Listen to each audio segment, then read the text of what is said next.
बावनकुळ्या. अरे बाप, मराठ्यांचा वाटोळ करतो प्राणी. तुम्ही ती बाहुबली पिक्चर बघितलेला आहे? त्याच्यात ते कल्की आहे बघा, कल्की.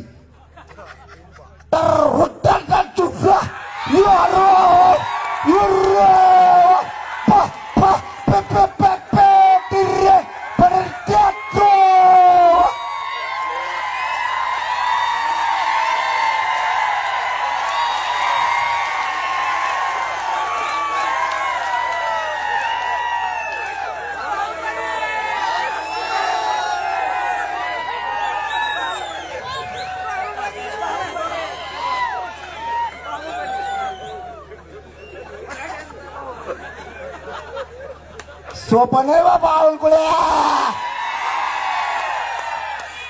तुला लय अन्याय केलाय मराठ्यावर, माझ्या लेकरावर वाटते.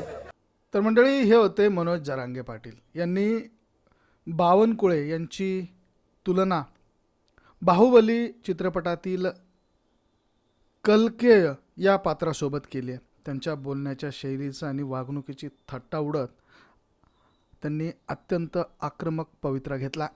या संदर्भाने त्यांनी बावनकुळे यांच्या उपरोधिक अशी ही टीका केली आहे आणि यामुळे जमलेले मोठमोठाने हसत होते, ओरडत होते. परंतु अशा पद्धतीची टीका करणं हे या कृतीचं अशोभनीय वर्तन असल्याचं अनेकांकडनं सांगितलं जात आहे.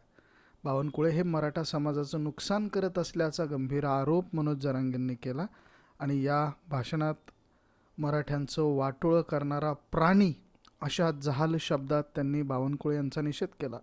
मराठा समाजाच्या भवितव्याबाबत चिंता त्यांनी व्यक्त केली.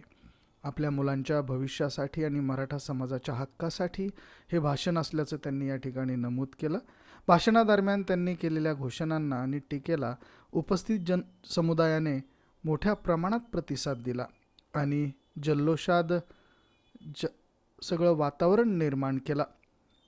वातावरण अत्यंत तणावपूर्ण आणि आवेशपूर्ण असल्याचं पाहायला मिळालं. हे भाषण मनोज जरांगेंनी राजकीय विरोधातून आणि मराठा समाजाच्या भावना आणि या भावनेला साद घालण्यासाठी केलं असं आपण म्हणू शकतो. त्यांनी वापरलेली भाषा आणि केलेले संदर्भ हे बावनकुळे यांच्या राजकीय भूमिकेवरती तीव्र अशी नाराजी व्यक्त करणारे आहेत. याबद्दल तुमचं मत काय?